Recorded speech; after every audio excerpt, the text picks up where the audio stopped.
ABA stands for Applied Behavioral Analysis. It is the most commonly utilized treatment right now for ASD, primarily because it's so research-based.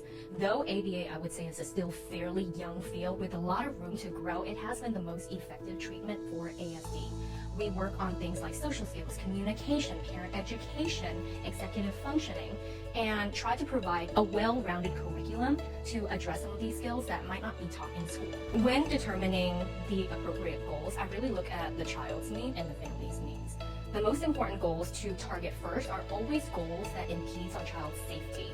So if we find that there's a particular behavior that is harmful to one's physical body or others' well-being, those are usually the goals that we address first. There's so many different types of assessment tools out there. I think that one of the most important thing is utilizing the correct assessment tool that is appropriate for their developmental needs. For example, you're not going to utilize what we call a VB map, which is the most common type of assessment, right? If you're having an older learner who has many different skills, perhaps our focus is going to be on independent living skills now.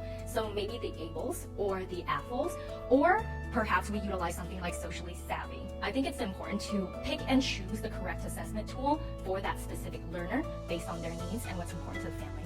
Personally, I like to utilize skills-based training. We're teaching skills to replace those complex, challenging behaviors, because every single behavior is an attempt to communicate something. So, if you're hitting and that has been effective to get what you want, there's no reason for you to stop unless you learn more appropriate skills to get those same needs met.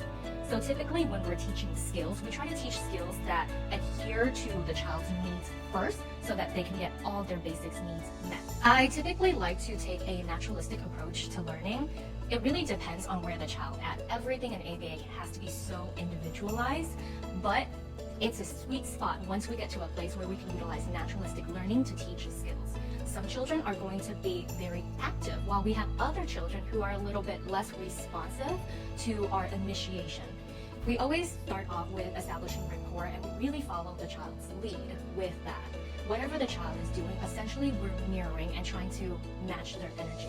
If a child is playing independently, we sit right next to them and kind of introduce them to us being in their space.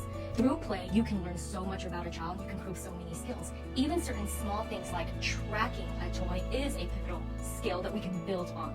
That's usually my favorite approach when it comes to play, really following the child's lead and taking advantage of the natural opportunities that play has for us and all the potential there are to learn those pivotal skills that can then be transferred into much more robust skills we need as an adult.